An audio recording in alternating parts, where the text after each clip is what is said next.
나 역시 성공 법칙에 관한 책이라면 몇백 권이나 읽었다. 그런데 직접 실행해보니 충격적이었다. 너무나 엄청난 충격이라 그 에너지를 사람들에게 전하지 않을 수 없었다. 이건 거짓말도 과장도 아니다.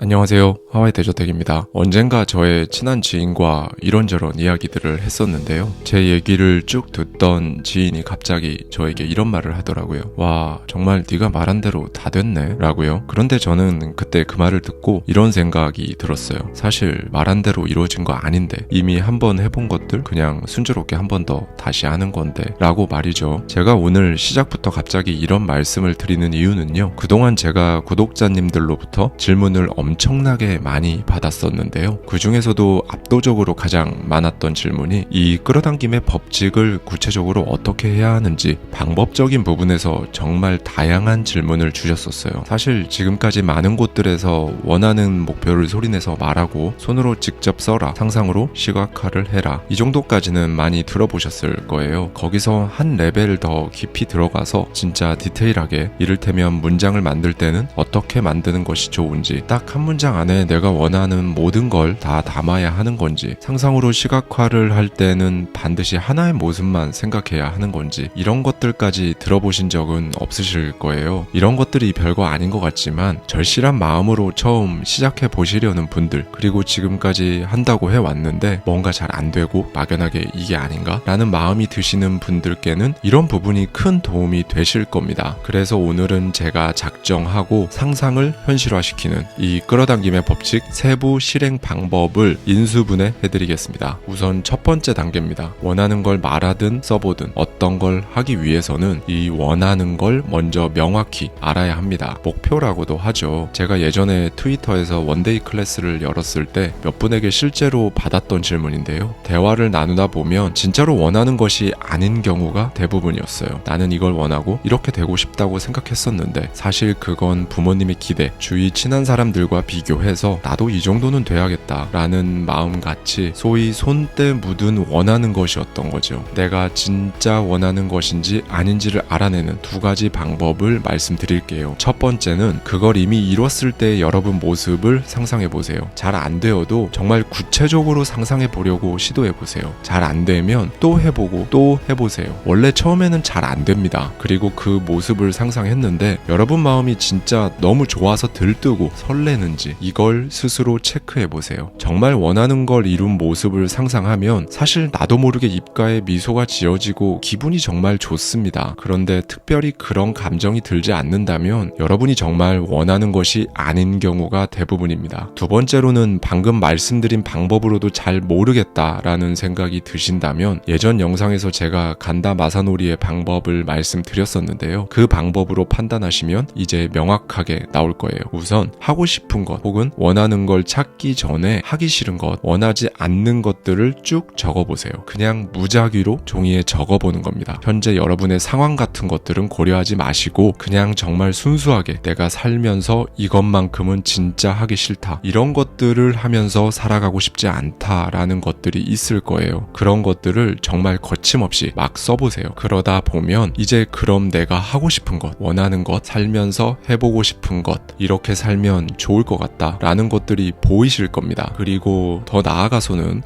내가 이런 걸 원하는구나 라는 것까지 깨달으실 수 있을 거예요. 이제 여러분이 원하는 걸 찾으셨으니까 두 번째 단계로 넘어가겠습니다. 제가 평소에 많이 말씀드렸던 네 가지 방법에 대해 말씀드릴 거고요. 거기에 더해서 플러스 알파로 몇 가지 방법을 더 말씀드릴 건데요. 방법은 여러 가지가 있지만 이것들을 하는 이유는 명확하게 딱 하나예요. 여러분의 무의식, 잠재의식에 각인시키기 위해서입니다. 또는 여러분 자신도 모르게 스스로 항상 셀프 한계를 설정해 버리는 리밋이 걸려있는 그 잠재의식에 새로운 소프트웨어를 설치하기 위해서예요. 전문가들, 책의 저자들 각자 반드시 해보라고 하는 방법들은 다 다릅니다. 물론 상상을 통한 현실화, 끌어당김의 법칙이라는 큰 틀은 정확히 같은데요. 세부 방법들을 각자 조금씩 다르게 추천을 합니다. 예를 들면 간다 마사노리는 손으로 직접 쓰는 방법을 강조하면서 하면서 이렇게 말합니다. 이거 제가 굉장히 좋아하는 구절이에요. 목표를 종이에 적으면 실현된다. 다시 한번 반복하겠다. 종이에 적으면 실현된다. 그렇다. 종이에 적으면 반드시 실현된다. 라고요. 간다 마사노리가 강연이나 세미나에서 이 방법을 조심스럽게 얘기하면 정말 신기하게도 성공한 사람들 대부분이 본인도 정확히 그렇게 목표를 종이에 적었다고 말한다고 합니다. 그럼 이런 의문이 드실 수도 있겠죠. 아니, 원하는 걸 그냥 쓰기만 하면 이루어진다. 그렇게 간단하고 쉽게 된다고? 라고요. 이에 대해 간다 마사노리는 이렇게 말합니다. 성공하느냐 못하느냐는 자신의 꿈, 소망, 목표를 종이에 적느냐 적지 않느냐 단지 그 차이밖에 없다. 하지만 그런 일은 있을 수 없다고 생각하기 때문에 아무도 시도하지 않을 뿐이다. 라고 말이죠. 간다 마사노리 외에도 김승호 회장, 켈리체 회장 같이 성공한 많은 사람들이 이 방법을 강조합니다. 밥 프록터는 입으로 소리내어 말하고 상상으로 시각화하는 방법을 모두 강조했고요. 네빌 고다드 그리고 뇌과학자 조 디스펜자는 상상의 힘을 가장 강조합니다. 이걸 계속 이런 식으로 말씀드리다 보면 너무 길어질 것 같으니까요. 여기까지만 말씀드리고 이제 한 가지 방법씩 들어가 보도록 하겠습니다. 제가 항상 말씀드렸던 4가지 방법 중에 첫 번째 방법입니다. 원하는 것을 한 문장으로 만들어서 입으로 소리내어 말하기인데요. 저는 하루에 100번 말합니다. 당연히 혼자 있을 때 산책을 한다거나 운전을 한다거나 이럴 때 하시면 좋고요. 상황이 여의치 않으시다면 그냥 속으로 말하셔도 좋습니다. 이 방법은 제가 몇 년째 단 하루도 정말 단 하루도 빠지지 않고 하고 있는 방법이에요. 처음엔 손가락으로 세면서 했었는데요. 그러다 보니 내가 몇 번째 하고 있는 건지 47번째인지 57번째인지 헷갈리는 일도 빈번하고 그리고 무엇보다 제가 말하고 있는 그 문장이 아니라 몇 번째인지 카운팅하는데 더 신경을 쓰게 되더라고요. 그래서 이지 카운터라는 어플을 사용해서 하니까 너무 좋았었습니다. 당연히 광고 아닙니다. 제가 해보고 좋아서 말씀드리는 거고요. 그 어플을 100번으로 설정해 놓으면 딱 100번이 되는 순간 화면 색깔이 바뀌면서 진동이 울리거든요. 그러면 작지만 뿌듯함도 느껴져요. 그리고 그렇게 여러분은 매일 하나씩 성공하는 경험도 쌓아가시는 거예요. 제가 말씀드렸었죠. 성공이라는 게 처음부터 막 거창하고 위대할 필요는 전혀 없다고요. 하고자 하는 것을 이루는 것, 그게 성공입니다. 여러분이 매일 100번을 말하고자 하는 것을 매일 이루는 그것 자체로 위대한 성공을 매일 경험하는 거라고 말씀드리고 싶어요. 그리고 정말 많이 주셨던 질문인데요. 이 문장을 만드는 것과 관련된 겁니다. 우선 문장은 반드시 하나여야 할 필요는 없습니다. 만약에 전혀 다른 분야, 그러니까 경제적인 목표와 커리어적인 목표 2가지 영역에서 모두 원하는 것이 있다면 각각 문장을 만드셔서 하면 됩니다. 시간이 되신다면 하루에 각각 100번씩 200번 하셔도 좋고요. 아니면 하루씩 번갈아 가면서 하셔도 됩니다. 정해진 룰이나 규칙 같은 건 없어요. 전부 무의식에 각인시키기 위함이니까 항상 그 부분만 잊지 마시고 해 나아가시면 되겠습니다. 문장은 얼마 전 오븐컷 영상에서 제가 예시를 들어드린 적이 있었어요. 문장에 꼭 들어가야 하는 것들 말씀드렸었죠. 나는, 연도, 금액, 그리고 과거형으로 말하는 것까지요. 예를 든다면 나는 2026년까지 50억 자산가가 되어 주위에 선한 영향력을 주며 살고 있다. 같은 문장으로 하시면 좋습니다. 저 같은 경우 제가 처음 문장을 만들었던 건 1억 토지 분양 사기를 당하고 나서였는데요. 나는 아파트 투자로 2년 안에 내가 손해본 1억의 2배를 벌었다라고 했었어요. 그리고 1년 만에 실제로 2억 이상을 벌었었죠. 저 때는 저도 몇 년 안에 이렇게 문장을 만들었었는데요. 그 이후에도 원하는 것이 있을 때 문장으로 만들면서 몇 년 후에 몇 년 안에 보다는 정확한 연도로 말하는 게 맞다는 생각이 들었어요. 왜냐하면 우리 인간은 3차원의 세상에 살고 있고 그 이상의 차원은 인식할 수가 없죠. 1차원은 선, 2차원은 면, 3차원은 공간이잖아요. 그리고 이제 우리 인간이 인식할 수 없는 4차원은 공간에 시간이 더해진 시공간이 바로 4차원입니다. 우리는 4차원을 인식할 수 없으니까 그걸 이해하기 위해 시계를 만들고 시간이 흘러간다는 개념으로 이해를 하는 거죠. 그리고 흘러간다는 개념으로 이해를 하니까 과거, 현재, 그리고 미래로 우리는 이 시간이라는 것을 우리 인간 나름의 방식으로 이해하면서 살아가고 있습니다. 지금 말씀드리는 부분은 아인슈타인부터 시작해서 수많은 이론 물리학자들이 설명해 왔던 개념입니다. 그런데 만약 우리가 4차원을 인식할 수 있다면 시간은 흘러가는 게 아니라 공간처럼 존재하는 것으로 당연하게 받아들일 겁니다. 그래서 저는 사실 제 스스로 이렇게 생각을 해요. 미래의 제가 지금 원하는 모습대로 실제로 이미 존재하고 있는, 이미 그렇게 잘 살고 있는 저를 시각화를 통해 미리 보는 거라고 말이죠. 그래서 제가 항상 내 인생 미리 보기라는 말씀을 드렸던 것도 이런 이유 때문이었습니다. 과거형으로 말하는 것이 좋다고 말씀드린 이유도 두 가지 이유가 있었는데요. 첫째는 이미 존재하니까 과거형으로 말하는 것이 맞고, 둘째로는 공간에 있는 정확한 위치를 말할 때 우리가 좌표로 표현하듯이 특정 시간에 이미 존재하고 있으니까 정확한 좌표처럼 2024년 6월 이렇게 정확하게 말하는 게 맞다라는 이유 때문이었습니다. 네 가지 방법 중 두 번째 방법입니다. 손으로 적는 것인데요. 성공한 많은 사람들이 100번씩 100일간 매일 써보라고 하죠. 김승호 회장도 살아가면서 꼭 이루고 싶은 것이 있을 때 이 방법을 지금까지 딱 8번 해봤다고 합니다. 그리고 그 8개 모두 멋지게 이뤘다고 하고요. 이렇게 100일씩 100번을 매일 쓰는 건 생각보다 쉽지 않아요. 저 역시 이 방법을 알고는 있었지만 실제로 해낸 건 작년이었고요. 일단 넘버링 해가면서 쓰잖아요. 그러면 저 같은 경우는 11번째 문장 쓸 때부터 손이 엄청 아프더라고요. 구독자님들 중에서 간혹 손이 너무 아파서 그냥 타이핑으로 치면 안 될까요? 라고 여쭤보시는 분들도 계셨었는데요. 저는 애플 펜슬로 아이패드 굿노트에 썼었어요. 이 방법 역시 왜 하느냐를 항상 기억해 주셔야 합니다. 우리 무의식에 각인시키기 위해서 하는 거잖아요. 손으로 쓰는 건 말로 할 때보다 우리 뇌에 더 강하게 각인시키는 행위죠. 우리가 수업을 듣거나 공부를 할 때 필기하는 게 괜히 하는 게 아닙니다. 그러니까 우리 무의식 또는 잠재의식이 시멘트라고 한다면 100번씩 말하는 게 나무젓가락으로 글씨를 쓰는 거고요. 손으로 100번씩 100일 쓰는 건 시멘트에 쇠젓가락으로 글씨를 쓰는 것과 비슷하다고 생각하시면 좀 더 쉽게 와 닿으실 거예요. 결론은 타이핑으로 치는 건 그다지 좋다고 생각하지 않습니다. 그리고 구독자님들이 주셨던 질문 중에 100번씩 말하는 문장과 반드시 같은 걸 말해야 하는지에 대해서도 제 생각을 말씀드리면요. 다른 문장이어도 전혀 관계 없습니다. 물론 당연히 같은 문장이어도 좋고요. 이 방법도 그동안 제가 많은 분들께 말씀드렸었는데요. 이거 실제로 성공하시는 분들은 제 체감상 10명 중에 2-3명 정도였던 것 같아요. 왜냐하면 100번씩 쓰는데 시간도 3-40분 걸리고요. 100일, 그러니까 3달 반이라는 기간 동안 어떠한 상황에서도 하루도 거르지 않고 이걸 할 수 있는 의지가 있어야 하고요. 상황도 스스로 컨트롤해야 합니다. 저 역시 몸이 아팠던 날에도, 야근했던 날에도, 너무 피곤해서 잠이 쏟아지던 날에도 예외 없이 다 했었어요. 물론 단 하루도 술을 마신 적도 없습니다. 술을 마시고 할 수는 없으니까요. 그리고 이걸 100일째, 100번째 문장을 쓰는 그 순간에, 그러니까 1만 번째 문장이겠네요. 많은 생각들이 드실 거예요. 말로 표현할 수 없는 뿌듯함과 감동은 물론이고요. 그 100일간 여러분은 매일 100번의 성공을 하신 거고요. 그 성공 경험치는 여러분의 무의식에 고스란히 남아있게 됩니다. 무엇보다 그렇게 100일간 쓰면서 여러분의 생각, 생활 패턴, 사고방식이 미묘하게 계속 바뀌어 갔을 겁니다. 그리고 긍정적인 에너지가 조금씩 생겨나는 것도 느끼실 수 있습니다. 물론 당연히 100일째 되는 날 적은 것들이 바로 막 이루어지고 그렇지 않아요. 저에게 사연 주신 분들 중에서는 100번을 쓰는 도중에 이루어졌다는 분들도 계셨었는데요. 물론 그런 경우도 있습니다. 그런데 보통 이렇게 100일간 쓰는 건 단기 목표가 아니라 최소한 중장기 목표를 쓰시기 때문에 100일째 짠 하고 이루어지진 않습니다. 저 역시 중장기 목표를 썼었기 때문에 제가 썼던 것이 아직 현실화되지 않았어요. 그런데 신기한 건 그렇게 쓴 이후로 지금까지 그 목표가 이루어질 수밖에 없는 방향으로 제 삶이 펼쳐졌고요. 그 목표를 이루기 위한 중간 목표들은 이미 꽤 많이 이루어졌습니다. 이 단계들을 하나둘씩 눈으로 직접 보게 되는 그 신기한 감정을 여러분들도 꼭 느껴보셨으면 좋겠어요.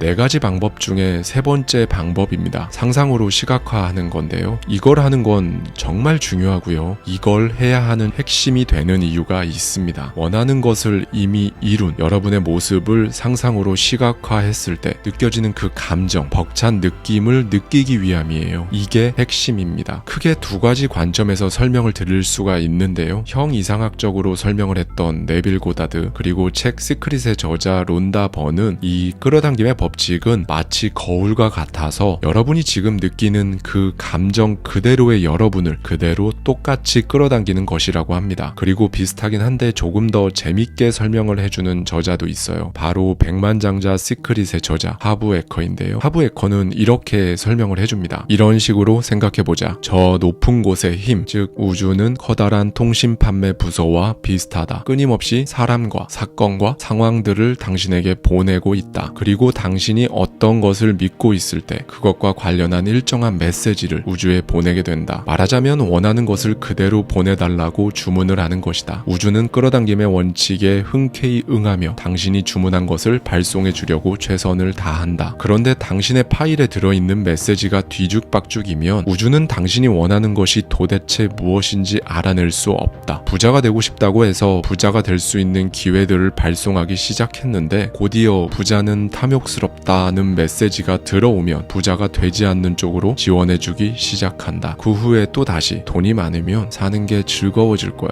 라는 메시지가 들어오자 우주는 혼란스럽고 당황스러워하며 부자가 될 수 있는 기회를 다시 보내기 시작한다. 그런데 다음날 기분이 무척 우울해진 당신이 돈 따위는 중요하지 않아 라고 생각하면 마침내 우주는 화가 나서 고함을 친다. 아, 진짜 좀 확실하게 마음을 정하란 말이야. 원하는 걸 줄게. 그게 뭔지 말만 하라고. 바라는 걸 갖지 못하는 이유는 자신이 뭘 바라는지 모르기 때문이다. 부자들은 부자가 되고 싶다는 점에서 대단히 명확하다. 우주에 혼란스러운 메시지를 보내지도 않는다 라고 말이죠. 그리고 다른 관점에서 설명을 하는 사람들이 있는데요. 바로 뇌과학자들입니다. 가장 대표적인 과학자가 조 디스펜자 박사와 브루스 립튼 박사가 있는데요. 그 중에서도 조 디스펜자 박사는 이 신경 가소성이라는 개념을 통해서 명확하게 설명을 합니다. 그러니까 여러분이 원하는 것을 이미 이루었을 때 그 감정을 느끼면 여러분의 뇌 속에서 뉴런이 재배치되고 생성되기도 하면서 물리적으로 그걸 진짜로 이미 이룬 사람과 동일한 뉴런 구조, 말하자면 뇌 구조를 갖게 된다는 거죠. 이렇게 되면 여러분은 이미 그걸 해본 사람이 되는 겁니다. 그리고 한번 해봤으니까 이제 편안한 마음으로 이미 해본 그것을 이루기까지 이른바 정해진 과정을 차분하게 밟아 나가면 되는 개념인 거죠. 여기서 제가 여러분들께 말씀드리고 싶은 건요. 이 끌어당김의 법칙을 통해 성공한 여러 분야의 여러 사람들이 각자의 전문 영역 지식을 통해서 설명을 합니다. 왜 그럴까요? 이게 실제로 되고 작동한다는 거예요. 진짜 된다는 거죠. 그런데 이게 왜 무슨 원리로 되는지는 인간의 영역에서는 모르겠거든요. 그냥 단순히 기적, 신화 이렇게 통칠 수는 없으니까요. 물론 시크릿의 저자 론다 번은 왜 그렇게 되는지 어떻게 되는지 알려고 하지 마라. 어차피 인간의 영역에서는 알 수 없다. 그저 우주는 응답할 뿐이라고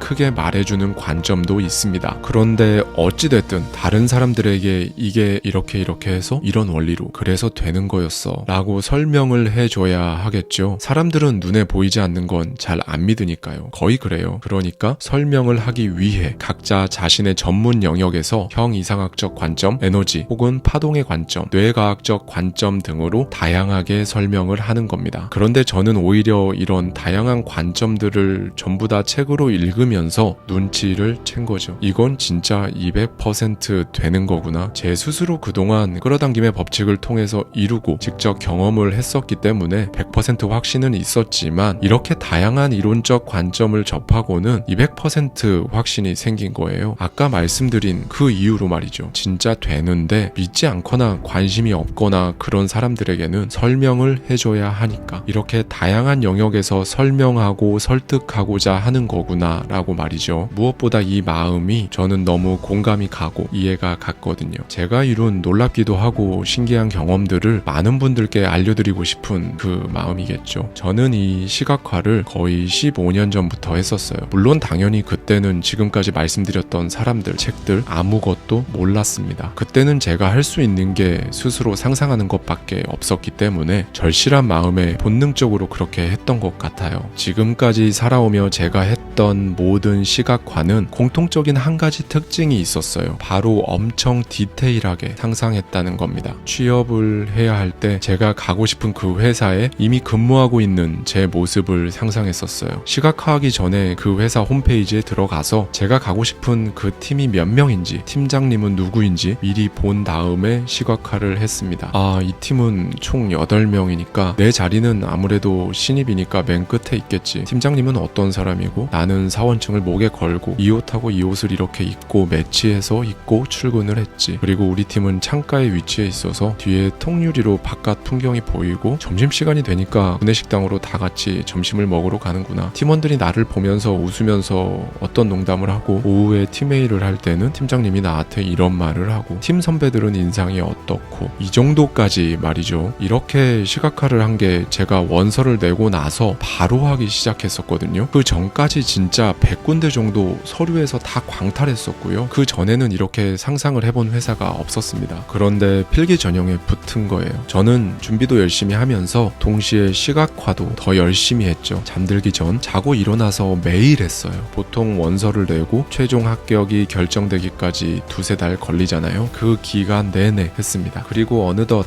면접까지 보게 되었는데요. 왜 회사에 가면 입구 유리 자동문에 그 회사의 로고가 멋있게 딱 붙어 있잖아요. 면접 보는 당일날 그 유리로 된 자동문에 붙어 있는 회사 로고를 보는데 엄청 친숙하고 반갑고 편안한 마음이 드는 거죠. 사실 면접장에 들어가는 지원자가 그런 마음을 갖는다는 건 굉장히 이상하고 일반적이지 않잖아요. 그런데 저는 그랬었어요. 왜냐하면 이미 저는 시각화를 너무 많이 해서 저 혼자 이미 그 회사를 꽤 다닌 거죠, 벌써.